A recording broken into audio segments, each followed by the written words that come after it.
ভগৱান শ্ৰী ৰামচন্দ্ৰ যেতিয়া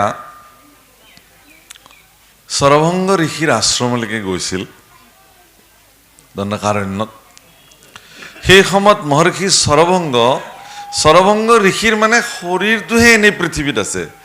সৰভংগ ঋষিৰ এক নোম ব্ৰহ্মৰ লগত বিলীন হৈ আছে। ইমান পবিত্ৰ এগৰাকী ব্ৰহ্ম ঋষি। সৰভংগ ঋষিৰ সাধনা আৰু তপস্যা দেখি ইন্দ্ৰ প্ৰতিদিন ৰথেৰে নিজে আহি সৰভংগ ঋষিৰ চৰণত প্ৰণিপাত জনায়। দেৱৰাজ ইন্দ্ৰই কয় যে হে ঋষিবৰ, মই আপোনাক স্বৰ্গলৈ নিবৰ কাৰণে বিমান লৈ আহিছোঁ। সৰভংগ ঋষিয়ে কয় এতিয়া নাযাওঁ, মই যেতিয়া যাম ক'ম। সদায় ইন্দ্ৰ আহে সৰভংগ ঋষিৰ আশ্ৰমলৈকে, সদায় ইন্দ্ৰ বিমুখ হৈ গুচি যায়। সৰভংগ ঋষিয়ে জানে, ত্ৰিকালজ্ঞ সৰভংগ ঋষিয়ে জানে যে এদিন বৈকুণ্ঠপতি শ্ৰীনাৰায়ণ এইখন ধৰাধামতে শ্ৰীৰাম ৰূপে কৌশল্যাত জাত হ'ব আৰু সেই শ্ৰীৰাম সশৰীৰে মোৰ আশ্ৰমলৈকে আহিব আৰু মোৰ এই মনুষ্য দেহৰ চক্ষুৰে স্বচক্ষে প্ৰভুৰ শৰীৰ দৰ্শন কৰিম, শ্ৰীচৰণৰ ৰজ মই শিৰত তুলি ল'ম, সেইদিনাখন মোৰ জীৱন ধন্য হৈ যাব। সেই দিনটোলৈ তেওঁ বাট চাই থাকে।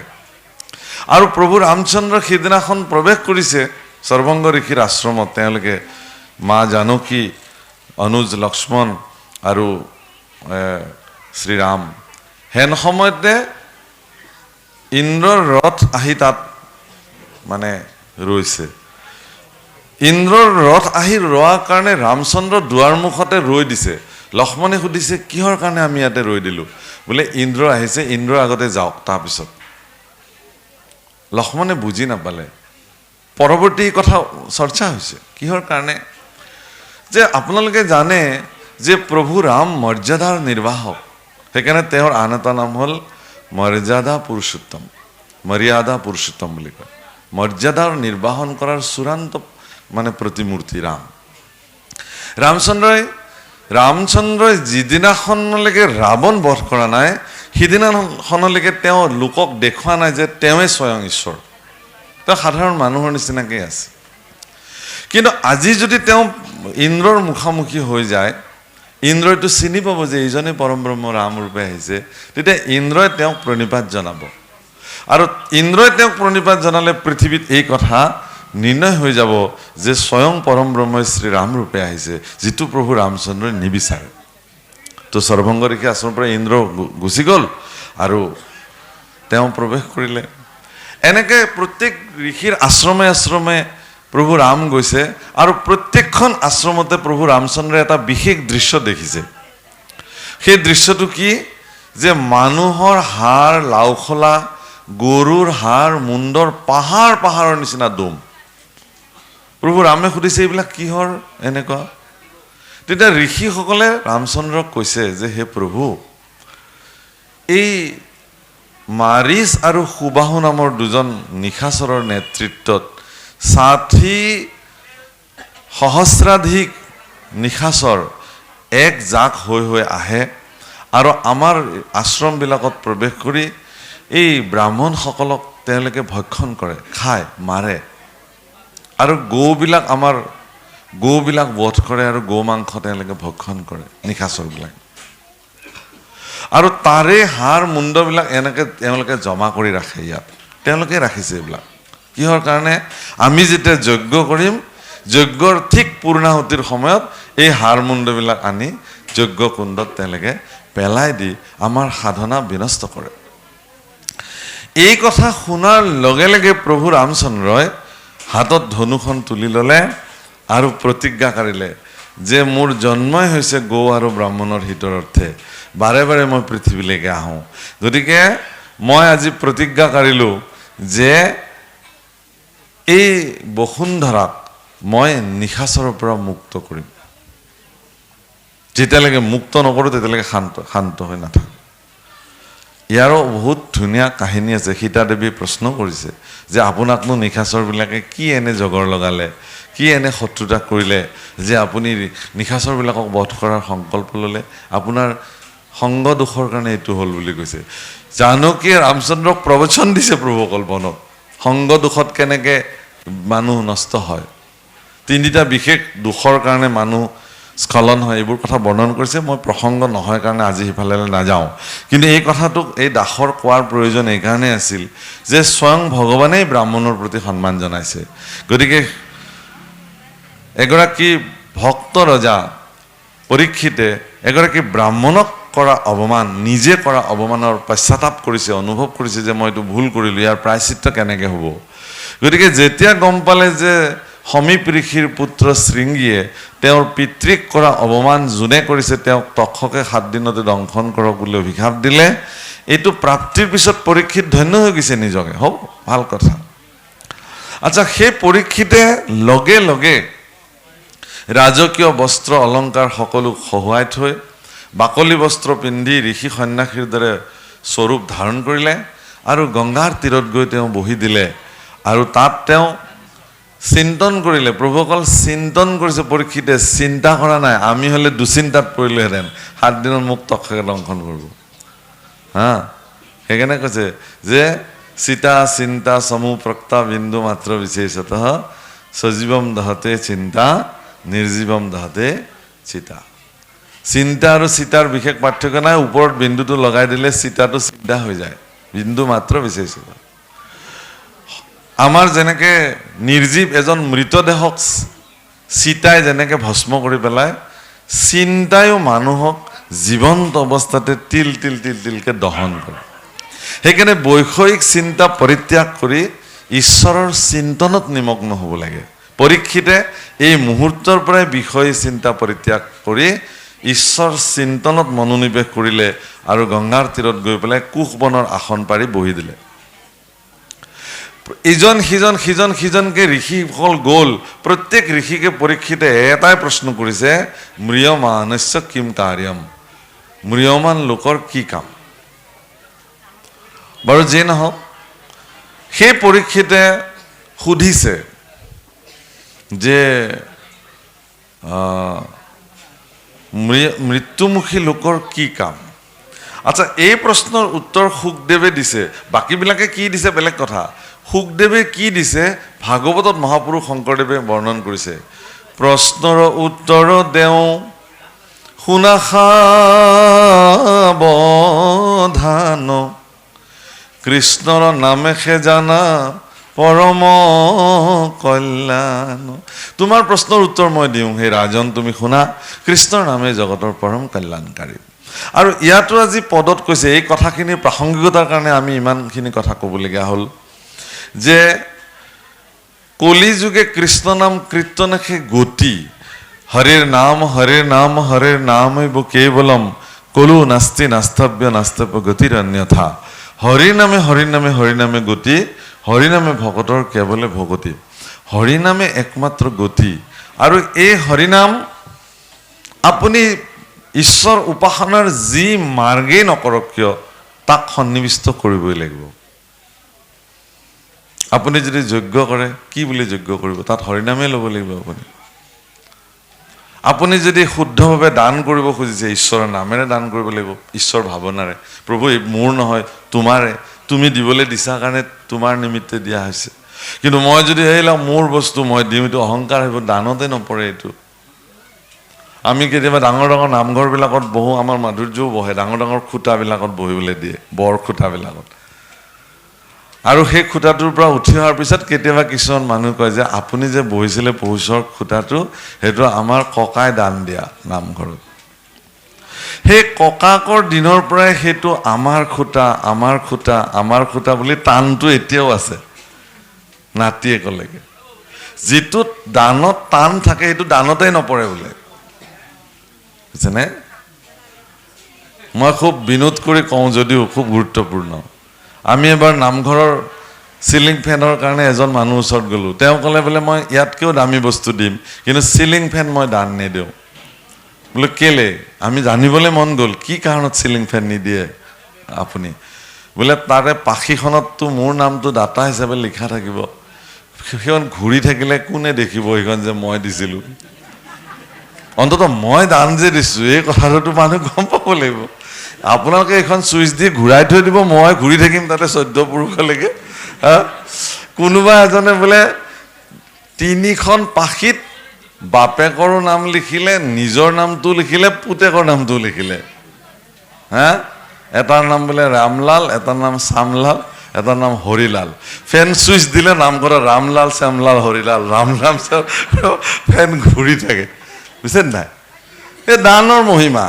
তো গতিকে সেই কথাটো কি যে দান তেনেকুৱা বস্তু নহয়। বাৰু যিয়ে নহওক, কলি যুগত হৰিনাম শ্ৰেষ্ঠ। আপুনি দান দিলেও ঈশ্বৰৰ নামেৰে দিয়ক, সমৰ্পিত মনোবৃত্তিৰে দিয়ক।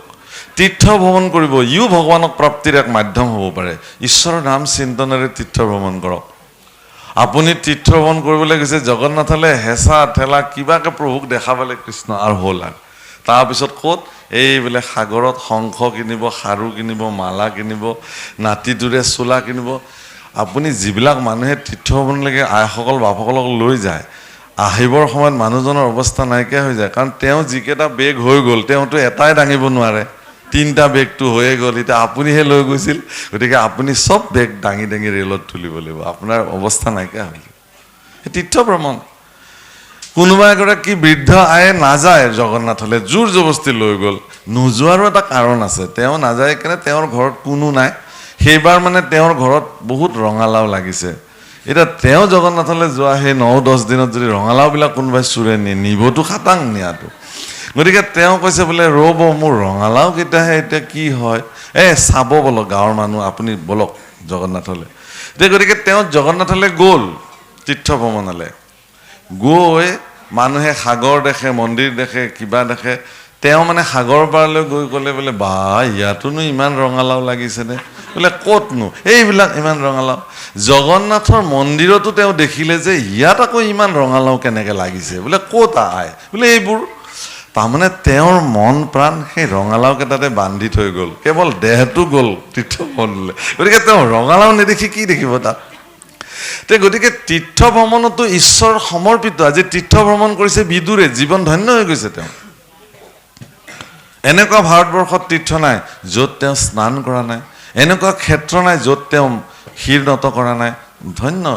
গতিকে মাধ্যমক আপুনি ক'ব নোৱাৰে যে এইটো মাধ্যম বেয়া, এইটো মাধ্যমেৰে ঈশ্বৰ নাপায়। ধৰি ল'লো যে চব বাদ দি পেলাই তেওঁ হৰিনামতে সমৰ্পিত হৈছে।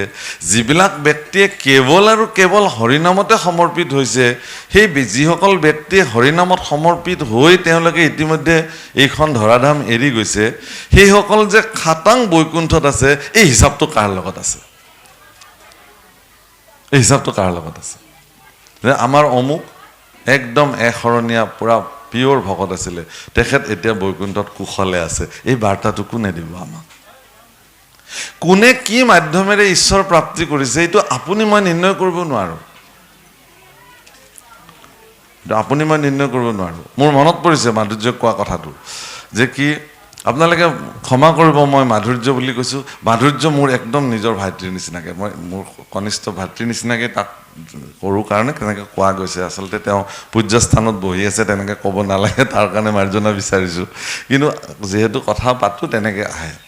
তো মাধুৰ্যৰ বাবে খুব সুন্দৰ কথা কৈছে, এই মাধ্যমকেইটাৰ কথা কৈছে। কৰ্মকাণ্ড, মনত পৰিছে, তেওঁ কৈছিলে যে ইও কৰ্মকাণ্ডই,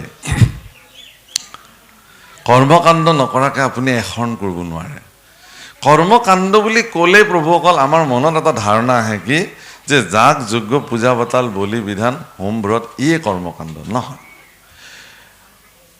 ভক্তি মানে যি 3টা মাৰ্গ আছে, জ্ঞান মাৰ্গ, কৰ্ম মাৰ্গ আৰু ভক্তি মাৰ্গ।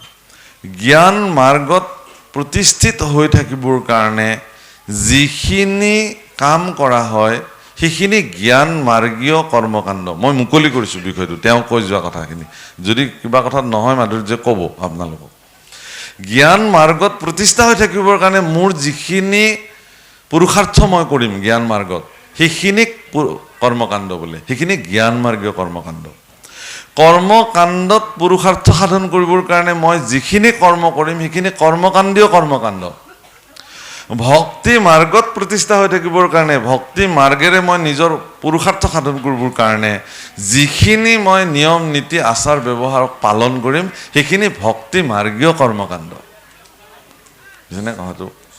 এতিয়া কৰ্মকাণ্ড বুলি ক'লে আপুনি ইমান সহজ বুলি নাভাবিব আকৌ কৰ্মকাণ্ড পালন কৰাটো ইমান সহজ নহয় গীতাত কৈছে যে যিজনে কৰ্মফল জীৱনৰ পৰা পৰিত্যাগ কৰিব পাৰিছে সমূলঞ্চে তেওঁ বিশিষ্ট কৰ্মকাণ্ডী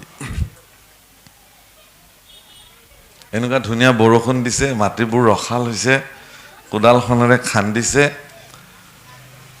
জিকা দিলে লাওৰ গুটি এটা দিলে দিয়ে ধামধুম বাঁহ দি এখন হেদালি বনাই দিলে দি হেদালিখন চাই চাই আপুনি এখন ছবি দেখিছে জিকা এনেকে বগাইছে লোমালোমে জিকা লাগিব আপুনি সেই জিকা বজাৰত বিক্ৰী কৰিব জোঁৱাইক দিব আলহীক দিব নিজেও খাব ইতিমধ্যে জিকাৰ গুটি মাটিয়ে ভালকে লগে লগা নাই কিন্তু আপোনাৰ একদম পৰিকল্পনা শেষ কিমান দীঘল দীঘল জিকা হ'ব কিমান সোৱাদ হ'ব হয়নে আমি ক'ত কৰ্মফল ত্যাগ কৰিব পাৰিছোঁ জিকাৰ গুটি মাটি এতিয়াও লগে লগা নাই আমি ফল বাঞ্ছা কৰি শেষ কৰি দিলোঁ বিলায়ো শেষ হ'ল খায়ো হজম হ'ল অথচ জিকাৰ গুটি আৰু মাটি এতিয়ালৈকে লগে লগা নাই অংকুৰণ হ'বলৈ আছে এটা বিৰাট সংগ্ৰাম কৰি মাটি ফুটি দুপাত হৈ ওলাব কেইদিনমান পিছত তাৰ আগত আপোনাৰ কৰ্মফল ভোগ কৰা শেষ পাৰিব জানো কোন আছে আছে নাই বুলি নকওঁ এতিয়াও তেনেকুৱা ব্যক্তি জগতত আছে যিসকলে কোনো কৰ্মফল বাঞ্ছা নকৰে তাহলে কৰ্মকাণ্ডী বিশিষ্ট কৰ্মকাণ্ডী তেওঁলোক এতিয়া জ্ঞান মাৰ্গ বুলি ক'লে কি বুজে আপুনি জ্ঞান মাৰ্গ ভক্তি লাগে আমাক জ্ঞান নালাগে ঠিক আছে জ্ঞান মাৰ্গৰ কথা শুনক সুখদেৱৰ জন্ম যেতিয়া হ'ল তেওঁৰ জন্মীয় বয়স 16 বছৰ 16 বছৰ আছিল নহয় নে 12 বছৰ 16 বছৰ আছিল 16 বছৰ তেওঁ গৰ্ভতে আছিলে এইকাৰণে আছিলে তেওঁ জানে যে পৃথিৱীত গ'লেই মায়াৰ আচ্ছাদনত আহিব লাগিব মই নাযাওঁ ভগৱানে ক'লে যে তুমি প্ৰকৃতিৰ বিৰুদ্ধাচৰণ কৰিব নোৱাৰিবা বোলে প্ৰভু তেতিয়াহ'লে মই যিখিনি সময়ত উপজিম মায়া যাতে সেইখিনি সময়ত সক্ৰিয় হৈ নাথাকে সুখদেৱৰ জন্মৰ বিশিষ্ট কথাটো এইটোৱেই বিশেষত্বতা এইটো বিলক্ষণ আচলতে বিলক্ষণ বুলি কয় ইয়াক যি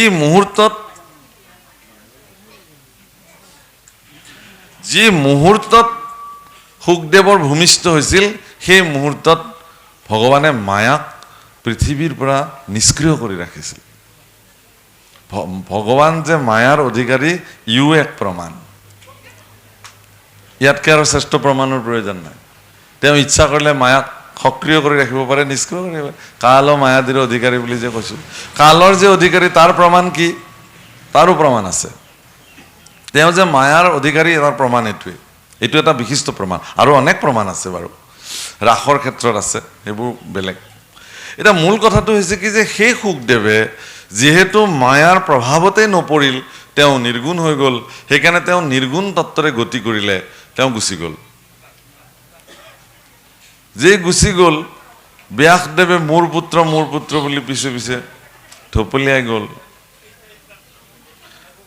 সংস্কৃত ভাগৱতত সুখদেৱৰ বৰ্ণনা কৰোঁতে কৈছে অষ্টদ্বয়ম বৰ্ষানি মানে 8-8-16 অৰ্থাৎ এইকাৰণে অষ্টদ্বয়ম শব্দ ব্যৱহাৰ কৰিছে যদিও তেওঁৰ বয়স 16 বছৰ দেখিবলৈ 7-8 বছৰীয়া শিশুৰ নিচিনা সুখদেৱ মানে তেওঁ নিৰ্বস্ত্ৰ হৈ থাকে আজি সৰু ল'ৰা এটা 7-8 বছৰীয়া ল'ৰা এটা যদি সমাজত কাপোৰ কানি নিপিন্ধাকে ঘূৰি ফুৰে কোনে মন দিব তাৰ প্ৰতি কাৰো একো ভাৱনা জাগৃত নহয় সৰু ল'ৰা কিবা কাৰণত আছে আৰু ফুৰিছে কিন্তু এজন বয়োবৃদ্ধ জ্যেষ্ঠ মানুহ যদি যায় তেতিয়াহ'লে মানুহৰ চিন্তা হৈ যাব এখেতৰ কি হ'ল চিকিৎসাৰ প্ৰয়োজন হ'ল নেকি সুখদেৱৰ ক্ষেত্ৰত বহুত বয়স হোৱাৰ পিছতো সুখদেৱৰ কিন্তু দেখিবলৈ সুখদেৱ 8 বছৰীয়া ল'ৰা নিচিনা অত্যন্ত সুন্দৰ সাক্ষাৎ ভগৱান কৃষ্ণৰ নিচিনা মাত্ৰ কৃষ্ণ পুৰুষৰ শৰীৰত অলংকৃত হৈ থকা অলংকাৰ সেইখিনি সুখদেৱৰ শৰীৰত নাই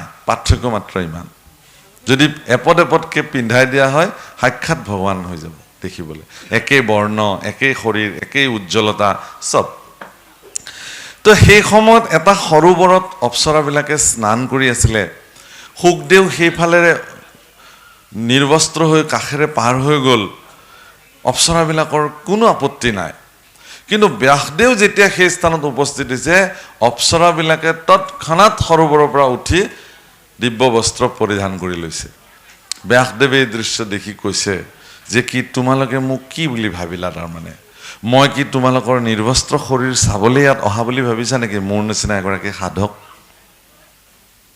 বোলে নাই ভাবা গুৰুদেৱ তেতিয়াহ'লে তোমালোকে বস্ত্ৰ পৰিধান কৰিলা যে স্নান কৰিবলৈ এৰি এইমাত্ৰ তোমালোকৰ সন্মুখেৰে এগৰাকী 16 বছৰীয়া পুৰুষ এজন নিৰ্বস্ত্ৰ হৈ গুচি গ'ল তেতিয়াতো তোমালোকে কাপোৰ পিন্ধা নাই তেতিয়া অপ্সৰাবিলাকে বেদব্যাসক কৈছে যে হে ভগৱান তুমি আমাক অপৰাধ নধৰিবা তুমি বৰ্তমান মায়াত আবদ্ধ হৈ আছা সেইকাৰণে তোমাৰ দৃষ্টিত স্ত্ৰী পুৰুষ শৰীৰ অলংকাৰ কাপোৰ এইবিলাক তোমাৰ দৃষ্টিত সব দৰ্শনীয় হৈ আছে আমি যে নাৰী তুমি যে পুৰুষ এইবিলাক তোমাৰ ভেদ তত্ত্ব তোমাৰ তাতে আছে কিন্তু এইমাত্ৰ যিজন পাৰ হৈ গ'ল সেইজনে নে কিবা শৰীৰৰ কথা জানে নে পুৰুষৰ কথা জানে নে নাৰীৰ কথা জানে নে কিবা কাপোৰৰ কথা জানে নে কিবা অলংকাৰৰ কথা জানে একো নাজানে তেওঁতো নিৰ্গুণ তত্ত্বত স্থিত হৈ আছে গতিকে তেওঁৰ সন্মুখত আমাৰ নিৰ্বস্ত্ৰতা বস্ত্ৰতাৰ কোনো মূল্য নাই একেই তেওঁৰ দৃষ্টিত সেইকাৰণে আমি নকৰিলোঁ এইটোক কয় জ্ঞান মাৰ্গ বুলি পাৰিব আপুনি এইটো মাৰ্গত থাকিব ইয়াৰ আটাইতকৈ শ্ৰেষ্ঠ উদাহৰণ আৰু পাব আপুনি যেতিয়া ৰহুগণ ৰজা চক্ৰৱৰ্তী পৰাক্ৰমী ৰজা ৰহুগণে পালকিত উঠি পেলাই ভগৱান কপিলৰ ওচৰলৈকে আত্মতত্ত্ব জ্ঞান ল'বৰ কাৰণে গৈ আছে দেখিলে যে ৰাস্তাতে এটা একদম হাত্তা কাট্টা মানুহ এটা এনেই খোজকাঢ়ি গৈ আছে এই ইয়াকো পালকিখন ল'বলৈ দে সেইজন কোন আছিলে সেইজন পৰম সাধক জ্বৰ ভৰত আছিলে যি আগৰ দুটা জন্মত এটাততো তেওঁ ৰজাই আছিলে যাৰ নামেৰে ভাৰতবৰ্ষ হৰিণৰ মোহত পৰি মৃত্যু হ'ল কাৰণে পৰৱৰ্তী হৰিণ জন্ম প্ৰাপ্তি হ'ল আৰু তাৰ পিছত তেওঁ আকৌ অনুশোচনাত দগ্ধ হৈ পেলাই পিছত আকৌ পৰম সাধক জ্বৰ ভৰত হিচাপে তেওঁৰ জ্বৰ মানে তেওঁৰ শৰীৰটোক লৈ তেওঁৰ কোনো চিন্তাই নাই আত্মতত্ত্বত বিলীন তে সেই জ্বৰ ভৰতক যেতিয়া কান্ধত পালকি তুলি দিলে তেওঁ গৈ থাকে হঠাৎ যদি পৰুৱা এটা দেখিছে জাপ মাৰি দিলে কিবা এটা দেখিলে জাপ মাৰি দিলে ইফালে গ'ল সেইফালে গ'ল কেতিয়াবা একদম লাহে লাহে যায় কেতিয়াবা একদম কথা নাই পতা নাই ধুপকে দৌৰ মাৰে ৰজাই বোলে মূৰ্খ তই জীয়া মানুহ লৈ গৈছে নে মৰা মানুহ লৈ গৈছ এইটো কান্ধত মই এটা জীৱন্ত চক্ৰৱৰ্তী ৰজা গৈ আছো ৰজাই এবাৰ ইফালে খুন্দা খাইছে এবাৰ ইফালে খুন্দা খাইছে পালকিৰ পৰা বাগৰি পৰিব খোজে তেওঁৰ উৎপাতত ৰখা পালকি ইয়াক মই আজি এনেকুৱা দণ্ড দিম ই জীৱনত মনত ৰাখিব লাগিব ই চিনি পোৱা নাই মই কোন তুমি চিনি পোৱা নাই মই কোন বোলে নাই পোৱা চিনি কোন তুমি বোলে মই চক্ৰৱৰ্তী ৰজা মই হেৰি ৰহুগণ তোমাক মই এতিয়া শাস্তি দিম কাক শাস্তি দিব মহাৰাজ বোলে তোমাক দিম মোকতো আপুনি শাস্তিয়ে দিব নোৱাৰে দিলে মোৰ শৰীৰটোকহে দিব দি থাকক কি হ'ব শৰীৰৰ শাস্তি মোৰ লগততো সম্পৰ্কই নাই শৰীৰটোৰ বোলে এডাল লাঠি লৈ মহাৰাজ আপুনি পৃথিৱীত বাৰে বাৰে কোবাই থাককচোন এটা সময়ত আপোনাৰ হাত জ্বলা ফুটি যাব পৃথিৱীৰ কি হ'ব একো নহয় মোৰো একে কথা হ'ব দিয়ক শাস্তি কাক শাস্তি দিব আপুনি আৰু আপুনি কোন মোক শাস্তি দিবলৈ আপুনিয়ে বা কোন স্বৰূপাৰ্থত আপুনি আৰু মইতো এজনে শৰীৰ দুটাহে ভিন্ন এটা শৰীৰক আপুনি মূল্যাংকন কৰিছে মই বা শৰীৰটোক মূল্যাংকন কৰা নাই কথা ইমানে এই বুলি যেতিয়া অনৰ্গল ক'বলৈ আৰম্ভ কৰিছে ৰজা ৰহুগণে দেখিলে আৰে মই যি আত্মতত্ত্ব বিচাৰি কপিলৰ ওচৰলৈ গৈ আছিলো সেইবোৰ দেখোন ইয়াতে ওলাই আছে এতিয়া তুমি কোন তোমাৰ পৰিচয় দিয়া কৈছে মোৰ এটাই পৰিচয় মোৰ নাম আত্মা বাস প্ৰভুসকল এই কথা মহাৰাজ পৰীক্ষিতেও জানে সুখদেৱৰ শ্ৰীমুখে এই কথাও বাজ হৈছে প্ৰভুসকল ভক্তি মাৰ্গ আহিলে এইবাৰ বোলে এইটো সহজ কি একো নাই ধুতি পিন্ধক চেলেং লওক তিলক লগাওক ৰাম নাম গাওক আৰু হৈ গ'ল আপোনাৰ কাম শেষ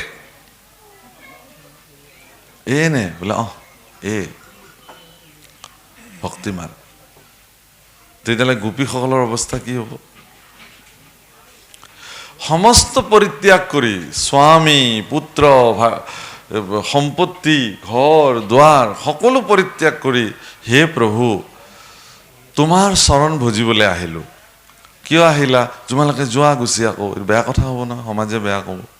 বোলে সমাজততো বাদ দিয়ক, আপুনি ভাল পালে হ'ল। বোলে ধৰ্ময়ো ইয়াক বেবিচাৰ বুলি কৈছে। বোলে ধৰ্মনো তোমাতকৈ আৰু শ্ৰেষ্ঠ ধৰ্ম কোন হ'ব পাৰে? বোলে তোমালোকৰ স্বামীবিলাকৰ কি হ'ব? বোলে সেইবিলাক বিষয়হে, তুমিহে জগতৰ স্বামী। তোমাকে পালোঁ যেতিয়া এওঁলোকক আমাকে কিয় লাগে? আপুনি মই পাৰিমনে? ভাগত শুনি থাকক, শুনি থাকক, শুনি থাকক। এইফালে চাব, ঘড়ীটোলৈ চাব, 4:30 হ'ল। প্ৰভু মই অকণমান ঘৰৰ পৰা আহিব লাগিব। কিয়? গৰুকেইটা বান্ধি থৈ আহোঁ। যাবই লাগিব। ইমান বৈকুণ্ঠৰ ভাগত চলি আছে, তথাপি আমাৰ আইসকলে তাতে কেইগৰাকী মানে কথা পাতি আছে। কি কথা পাতি আছে তেওঁলোকে? কিয়? এইটোৱে হ'ল বিষয় টান। তাতেও তেওঁলোকৰ কথাৰ টপিক আছে, কিবা এটা কৈছে তেওঁলোকে, সেইটো বিষয়ে। সেইবোৰৰ কাৰণে আপুনি ভক্তি মাৰ্গটো যদিও কৈছে যে একদম সহজ বুলি, এৰা সহজ, কিন্তু আপুনি ভবাৰ নিচিনা, মই ভবাৰ নিচিনাকৈ সহজ নহয়। কিন্তু ভক্তি মাৰ্গৰ যিখিনি কৰ্মকাণ্ড, ভক্তি মাৰ্গত প্ৰৱৰ্তি থাকিবৰ কাৰণে যিখিনি পুৰুষাৰ্থ সাধন আপুনি কৰিব লাগিব, সেইখিনি বহুত ডাঙৰ বস্তু। তাত কৈছে কি বুলি, যে ভক্তি মাৰ্গত কৃতকাৰ্য নোহোৱাৰ একমাত্ৰ বাধাই হ'ল আপোনাৰ শৰীৰটো। শৰীৰটো বাধক। অহম্মম ভাৱনা আছে ন শৰীৰটো, এইটো মোৰ শৰীৰ, এইবিলাক মোৰ। আমিবিলাক উল্টা কৰোঁতো ব্যৱহাৰিক জীৱনত। কেনেকুৱা উল্টা কৰোঁ? বা আপুনি বৰ ধুনীয়া ঘৰ সাজিছে প্ৰভু, মোৰ বুলিনো কি ক'ম, আপোনালোকৰে ঘৰ দিয়ক। ধুনীয়া গাড়ী কিনিলে, মোৰ গাড়ী বুলিনো ক'ত ক'ম, আপোনাৰে বুলি ধৰক। কিন্তু আপুনি যদি ৰাতি 1:30 বজাত বিপদত পৰি তেওঁলৈ ফোন কৰে যে মোক গাড়ীখন লাগিছিল, এটা ডাঙৰ বিপদ হৈছে, কৈছে মোৰ এই অসৎ ল'ৰাটোৱে গোটেই তেল চেল শেষ কৰি থৈ আহিছে নহয়, আৰু কিবা অকণ বেয়া কৰি থৈ দিছে, নহ'লে মইনো আপোনাক নিদিওঁনে? মোকহে নিদিয়ে। কাৰণ তেওঁ জানে এই ৰাতিখন ক'ত বা গাড়ীখন নি মোৰ গাড়ীখন বা কি কৰে, তেতিয়া মোৰ গাড়ী আহিব, আপোনাৰ গাড়ী নহয়। এনেকুৱা এখন প্ৰবচন সভাত এটা সৰু ল'ৰাই সকলোকে উৎপাত কৰিবলৈ ধৰিলে। কাৰোবাৰ চশমা খুলি দিয়ে, কাৰোবাৰ কাপোৰ ঢালি দিয়ে, কাৰোবাৰ কোলাতে বহি দিয়ে। উৎপাত কৰাৰ কাৰণে গুৰুজনাই সুধিলে, তাত বহি থকা যিজন অধিকাৰী গুৰু আছিলে, গুৰুই সুধিলে এইটো কাৰ ল'ৰা ইমান উৎপাত কৰি আছে, কাৰ ল'ৰা এইটো? তেতিয়া সেই ল'ৰাটোৰ পিতৃজনে থিয় হৈ ক'লে যে গুৰুদেৱ, কাৰ বুলিনো কওঁ, আপোনাৰে বুলি ধৰক। হয় নেকি? ঐ ল'ৰা ইফালে আহ। ল'ৰাটোক মাতি দিলে, কাষতে এখন আসন দি ইয়াতে বহ, একদম চুপচাপ বহি থাক। বহি থাকিলে ভয়তে গুমচুম হৈ। এতিয়া প্ৰবচন শেষ, মানুহ ঘৰা ঘৰি যাবলৈ ওলাল, চব ইজনে সিজনে সেৱা কৰি গুচি গ'ল। এই ল'ৰাটোৰ বাপেকটো থিয় হৈ আছে, বোলে গুৰুদেৱ মোকো আজ্ঞা কৰিলে যাব পাৰোঁ। আজ্ঞাটো হৈ গৈছে, তুমি যাব পাৰা। কিয় ৰৈ আছা তুমি? বোলে ল'ৰাটোক, কোনটো ল'ৰা? বোলে এইটো ল'ৰাক আৰু তোমাক কিয় লাগে? এইটো মোৰহে ল'ৰা, তুমি যোৱা আকৌ, তুমি মোৰ ল'ৰা আকৌ, মই তোমাক কিয় দিম ইয়াতে? খুব কান্দিব ধৰিলে। গুৰুদেৱ এটাই, 2-3টা হ'লেও এজনা আপোনাক আৰু সমজাই থৈ গ'লো, কিন্তু এজনা এতিয়া কি কৰিম মই? কি মুখে ঘৰলৈ যাম? মোক গোটেই বংশ কুটুম্বই মোক শেষ কৰি পেলাব। তই ল'ৰাটো দি থৈ আহিলি তাতে বুলি। ইমানে তোৰ অভাৱ হৈছিলে, আমাক কেলেই নকলি? আমি দিলোহেঁতেন নহয় পইচা পাতি, আমি পুহিলোহেঁতেন নহয় তাক, আমি পালিলোহেঁতেন বুলি ক'ব। এতিয়া তেওঁ কৈছে, গুৰুদেৱ মোক যি ভুল হ'ল হ'ল, মোৰ কোনখিনিত ভুল হ'ল, ল'ৰাটো মোক দিয়ক। বোলে শুনা বাহ, ব্যৱহাৰিক দিশত এই যে আমি মানুহবিলাকে কওঁ আপোনাৰ গাড়ী নহয়, মোৰ নহয়, আপোনালোকৰ ঘৰ, মোৰ ঘৰ নহয়, আপোনালোকৰ সম্পত্তি আপোনাৰ নেকি? মোৰ নহয়, আপোনালোকৰ। এইটো ক'ব নাপায়। মোৰ বোলে মোৰে ক'ব লাগে, এইটো মোৰ ঘৰ, এইটো মোৰ গাড়ী। বাহ্যিক ব্যৱহাৰত মোৰ বুলি ক'ব লাগে, কিন্তু অন্তঃকৰণে ঈশ্বৰৰ বুলি মানিব লাগে যে হে প্ৰভু এইবিলাক তোমাৰ, মোৰ নহয়। কিন্তু আমি বাহ্যিকতাত কওঁ মোৰ নহয়, আৰু ভিতৰে ভিতৰে মই চাই লওঁ ঘৰ, এনেকুৱা ঘৰ তোমাৰ 14 পুৰুষত বনাব পাৰিবি নেকি? চা, মনে মনে আকৌ সেইটো কৈ আছো। গাড়ী আপুনি ইমান দামী গাড়ী ল'লে, হে মোৰ বুলিনো ক'ত কওঁ, আপোনালোকৰে দিয়ক। মনে মনে কৈ আছোঁ, চাই ল তোৰ 14 পুৰুষে এনেকুৱা গাড়ী কিনিব পাৰিব নেকি, এবাৰ চুই চা। মানে অন্তঃকৰণে আমি যিটো ক'ব নালাগে সেইটো কৈ আছোঁ, আৰু মুখত যিটো ক'ব নালাগে সেইটো কৈ আছোঁ। সেইকাৰণে মই আপোনালোকক প্ৰাৰ্থনা কৰোঁ, এনেকুৱা ধৰণৰ তেলিয়ামি আচৰণ প্ৰয়োজন নাই। ভক্ত মোৰ যিটো মোৰে হয়, অন্তৰেৰে আপুনি নামানিব যে এইটো মোৰ নহয়, চব তোমাৰ প্ৰভু, তোমাৰ কৃপাত হৈছে। আজি আপোনাৰ সন্তানে যদি স্বীকৃতি লাভ কৰিছে, পৰীক্ষাত ভাল ৰিজাল্ট কৰিছে, আপুনি সন্তানৰ আগতে কওক যে এয়া সকলো ঈশ্বৰৰ ইচ্ছা। সন্তানটো অনুভৱ কৰক যে তেওঁৰ যি কৃতিত্ব, তেওঁৰ যি যশস্যা, সেয়া ভগৱানৰ কৃপা সন্নিৱিষ্ট হৈ আছে তাত, নহ'লে সি অহংকাৰী হৈ যাব নহয়। সেইকাৰণে ইয়াতে এই কথাটো প্ৰভুসকল, পৰীক্ষিত তেনেকুৱা এটা স্তৰৰ পুৰুষ আছিলে, তেওঁ সকলো ধন সম্পত্তি ঐশ্বৰ্য বিভূতিক 1 ছেকেণ্ডত তেওঁ সকলো পৰিত্যাগ কৰি দিছিলে। প্ৰয়োজন নাই, এইবোৰ মোৰ নহয়, আজিৰ পৰা মোৰ, এতিয়া তুমিয়ে মোৰ প্ৰভু। যেতিয়া শুকদেৱে কৈছিল কৃষ্ণৰ নামেহে জানা পৰম কল্যাণ, সেই মুহূৰ্তৰ পৰাই পৰীক্ষিতে নাম ধনকে তেওঁৰ জীৱনৰ সৰ্বশ্ৰেষ্ঠ ধন বুলি মান্যতা কৰিলে। আৰু সেইকাৰণে দ্বাদশ স্কন্ধত পৰীক্ষিতক যেতিয়া পৰীক্ষামূলক, আমাৰ মাধুৰ্য বাবে কৈছে যে গুৰুসকলে পৰীক্ষা লয়। কোন গুৰুৱে শিষ্যক কেনেকৈ পৰীক্ষা লয় কোনেও নাজানে। আৰু সেই পৰীক্ষাত যদি শিষ্য উত্তীৰ্ণ নহ'ল, তেতিয়াহ'লে গুৰুৰ কৃপা তেওঁ কেতিয়াও প্ৰাপ্তি নহয়, বুজিছেনে? গুৰুবিলাকে পৰীক্ষা বৰ বিশেষ ধৰণে লয়। শুকদেৱেও পৰীক্ষা নোলোৱাকৈ নাথাকিল পৰীক্ষিতক। দ্বাদশ স্কন্ধৰ শেষৰ ফালে খুব কৌশলগতভাৱে পৰীক্ষিতক গুৰুদেৱ শুকে সুধিলে যে হে ৰাজন, মইতো 12 স্কন্ধ শেষ কৰিলোঁ, ইয়াতে যদি ক'ৰবাত কিবা বুজি নোপোৱা কথা আছে তেতিয়াহ'লে তুমি মোক কোৱা, মই আকৌ 12 স্কন্ধ আৰম্ভণি কৰিম। প্ৰভুসকল, পৰীক্ষিতৰ ঠাইত মই হোৱা হ'লেতো মই লাহেকৈ ক'লোহেঁতেন, হয় গুৰুদেৱ আৰু 7 দিন আগবাঢ়ক, কাৰণ মই জানো 8 দিন হোৱাৰ লগে লগে অভিশাপ শেষ হৈ যাব, মই আৰু নমৰোঁ তেতিয়া। কাৰণ শুকদেৱ এনেকুৱা সামৰ্থ্যশালী পুৰুষ আছিল, দেৱৰো দুৰ্লভ শুক মুনি মহাভাগ, কিমতে পৰীক্ষিতে তাংক পাইলা লাগ। ভাগৱততে প্ৰশ্ন হৈছে, দেৱতাৰ কাৰণে যিজন পুৰুষ দুৰ্লভ আছিল, সেই গুৰু, সৰ্বশ্ৰেষ্ঠ এগৰাকী সামৰ্থ্যশালী গুৰু শুকদেৱ নিৰ্গুণবাদী পুৰুষক পৰীক্ষিতে কেনেকৈ তেওঁৰ জীৱনত গুৰু হিচাপে প্ৰাপ্তি হ'ল, এইটো এটা ডাঙৰ প্ৰশ্ন। প্ৰভুসকল সেইকাৰণে কৈছে যে এজন ব্যক্তিৰ জীৱনত এগৰাকী সামৰ্থ্যশালী গুৰু প্ৰাপ্তি হোৱাটো তেওঁৰ জীৱনৰ পৰম সৌভাগ্য।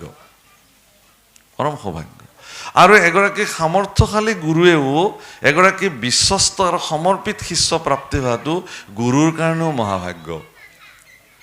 মহাপুৰুষ শ্ৰীমন্ত শংকৰদেৱ গুৰুজনাৰ জীৱনত যদি মাধৱদেৱক প্ৰাপ্তি নহ'লহেঁতেন, তেতিয়াহ'লে গুৰুজনাৰ হয়তো বহু কাম আধৰুৱা হৈ থাকিলহেঁতেন। বিবেকানন্দৰ নিচিনা শিষ্যক যদি ৰামকৃষ্ণ পৰমহংসদেৱে নাপালেহেঁতেন, তেতিয়াহ'লে বহু কাম আধৰুৱা হৈ থাকিলহেঁতেন। পৰম এগৰাকী গুৰু, ভাৰতবৰ্ষৰ পৰম্পৰাৰ ৰামানুজাচাৰ্য, তেওঁ এখন বিশেষ গ্ৰন্থ বিচাৰি ভাষ্য লিখিবৰ কাৰণে কাশ্মীৰলৈ গৈছিল। কাশ্মীৰত এখন বিশ্ববিদ্যালয়ত সেই গ্ৰন্থৰ পাণ্ডুলিপি তাত মজুত আছিল। সেই গ্ৰন্থখন তেওঁ খুজিলেও নিদিব, কিন্তু জগতৰ কল্যাণৰ কাৰণে তেওঁ গ্ৰন্থখন প্ৰয়োজন আছে। শেষত তেওঁ গ্ৰন্থখন মনে মনে লৈ আহিছিল তাৰ পৰা। বহুত ডাঙৰ ঘটনা।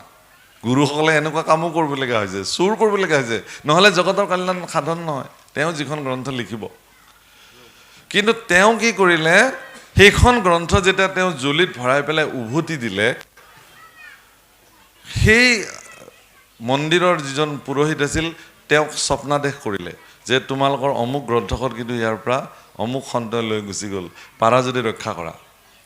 একদম অস্ত্ৰ লৈ আহি পিছে পিছে আহি ধৰি পেলালে নহয়। ধৰি পেলাওঁতে ক'লে যে এইখন গ্ৰন্থ আপুনি কিয় লৈ আহিছে? তেওঁ সেইখন লৈ গুচি গ'ল।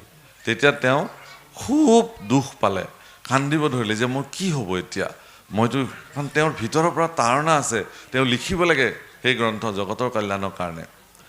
তেতিয়া তেওঁৰ লগত থকা শিষ্যজনে কৈছিল যে হে গুৰুদেৱ, আপোনাৰ কৃপাত এই গ্ৰন্থখন আহোঁতে আহোঁতে মই পঢ়ি আহিছিলোঁ আৰু আপোনাৰ কৃপাত আপোনাৰ চৰণ ৰজৰ কৃপাত এই দাসৰ গোটেই গ্ৰন্থখন আদ্যপান্ত কণ্ঠস্থ হৈ গৈছে।